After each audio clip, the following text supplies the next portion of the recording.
Cab aggregator services से बेहतर मुआवजे की मांग को लेकर गुरुवार से दिल्ली एनसीआर में शुरू हुई टैक्सी और ऑटो रिक्शा ड्राइवरों की 2 दिनों की हड़ताल से लोगों को काफी दिक्कतों का सामना करना पड़ रहा है।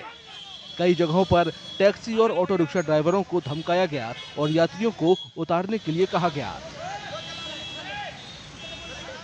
मैं कब से कैब बुक करने का ट्राई कर रहा हूँ बट हो नहीं रहा है, और यहाँ जो ऑटो वाले हैं ये लोग एक्स्ट्रा चार्ज डिमांड कर रहे हैं। 5 किलोमीटर के लिए ये लोग 300, 500 ऐसे डिमांड कर रहे हैं। So we are facing issues in Uber and Ola also. कोई भी अभी हम आ नहीं रहा है, तो हाफ एन आवर से मैं यहीं खड़ा हूँ। ना ओला आ रही है, ना ऊबर आ रही है, ना बुक हो पा रहा है। So yes, we are facing issues. Taxi और ऑटो यूनियनों ने कहा कि सही मुआवजा न मिलने के साथ साथ कैब एग्रीगेटरों के बाइक टैक्सी सर्विसेज शुरू करने से उनकी रोजी रोटी पर असर पड़ा है।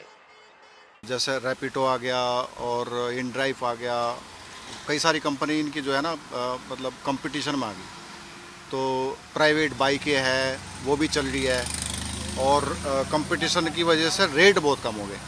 जैसे अब ये जो इतनी बड़ी गाड़ी है, अर्टिगा है मेरे पास में, ये जो गाड़ी है अब आज की डेट में 10-12 लाख रुपए की पड़ रही है। तो और ये लोग ड्यूटियाँ देते हैं हम लोगों को 150, 200 ऐसी इस तरह की ड्यूटियाँ हम लोगों को करनी पड़ रही है। इसमें हमारा पड़ता नहीं आता। मैं ये चाहता हूँ कि ये प्राइवेट टैक्सियाँ चल रही हैं, रैपिडो के नाम से चल रही है, इनड्राइव चल रही है और बाइकें चल रही हैं, ये सब बंद होना चाहिए। रैपिडो बाइक, ये बाइक के नाम पर लोग टैक्सी चला रहे हैं, ये बहुत गलत है। Delhi auto taxi transport Congress union ने दावा किया कि राष्ट्रीय राजधानी में 80% ऑटो रिक्शा और टैक्सियां सड़कों से नदारद हैं। हालांकि रेगुलर टैक्सी और ऑटो रिक्शा ड्राइवरों से जुड़ी यूनियन से जुड़े लोगों के मुताबिक हड़ताल में सिर्फ कैब एग्रीगेटरों के साथ काम करने वाले ड्राइवर ही शामिल हैं। जो आज स्ट्राइक हो रही है, 95,000 ऑटो रिक्शा और काली बिल्ली टैक्सी वाले हड़ताल पे नहीं है, और ये देखो सारे चल रहे हैं। आपने दिल्ली के अंदर भी देखा है। इस हड़ताल से हमारा कोई लेना देना नहीं है। जो हड़ताल करने वाले वो थे, वो ऐप से चलने वाली टैक्सियां थी, ओला उबर कंपनियों में लगा के वो चलाते थे। उनकी लड़ाई उन कंपनियों से है। उन्होंने खामखाई हमारे लोगों का नाम दे दिया, भाई ऑटो भी हड़ताल पे, काली बिल्ली टैक्सी भी हड़ताल पे, बल्कि हमारा इनसे कोई लेना देना नहीं है। हड़ताल में शामिल ड्राइवरों का कहना है कि कैब एग्रीगेटर यात्रियों से ज्यादा किराया तो वसूलते हैं, लेकिन वो ड्राइवरों को सही हिस्सा नहीं देते।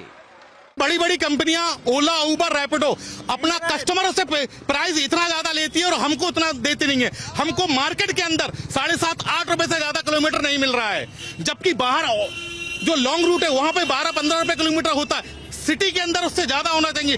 7.5-8, 8.5 रुपए से 1 रुपए भी ज्यादा नहीं दे रही है। कैसे हम अपने बच्चे पालेंगे, कैसे गाड़ी चलेंगे, कैसे मेंटेनेंस करेंगे? इसने इतना बुरा हाल कर रखा है। एयरपोर्ट की ड्यूटी लेऊंगा, वहां से 6 रुपए प्रति किलोमीटर पड़ते हैं हमें, और इनके पार्किंग जितने चक्कर जाऊंगा उतने चक्कर ये पार्किंग लेते हैं। 24 घंटे में एक बार पार्किंग होनी चाहिए, लेकिन ये क्या है, मैं 10 चक्कर एयरपोर्ट जाऊंगा, 10 चक्कर के पार्किंग ये लेंगे 200 रुपए के हिसाब से। कस्टमर से बराबर लेते हैं, हमें 6 रुपए किलोमीटर देते हैं ओनली। एसी में गाड़ी, फुल्ली एसी में गाड़ी चलती है, सीएनजी महंगे, गाड़ी महंगे, सब कुछ महंगे, और कहीं की भी ड्यूटी भेज देगा वहां से मुझे खाली आना पड़ता है। ड्राइवरों के मुताबिक लंबे वक्त से किराए में बढ़ोतरी नहीं हुई है और कैब एग्रीगेटर ज्यादा हिस्सेदारी की उनकी मांग पर ध्यान नहीं दे रहे हैं। 2013 से अभी तक कोई फेयर नहीं बढ़ा। गवर्नमेंट रेट जो फेयर है वो बढ़ा है, मगर ओवर्स की तरफ से कोई फेयर नहीं बढ़ा।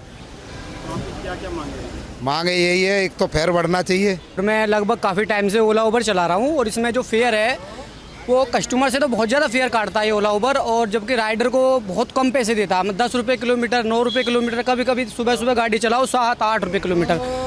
और इसमें दिक्कत ये आ रही है ओला उबर में कि हमारे कभी भी ये हमें सपोर्ट नहीं करता है बिल्कुल भी। अगर हम कंपनी को फ़ोन लगा के कंप्लेंट करते हैं कि हमें फेयर कम मिला है, इसमें हमें फेयर बढ़ा के दो, वो बोल देते हैं कि नहीं, आपका जो फेयर है वो बिल्कुल ठीक दिया गया है, जबकि फेयर हमें बहुत कम दिया जाता है।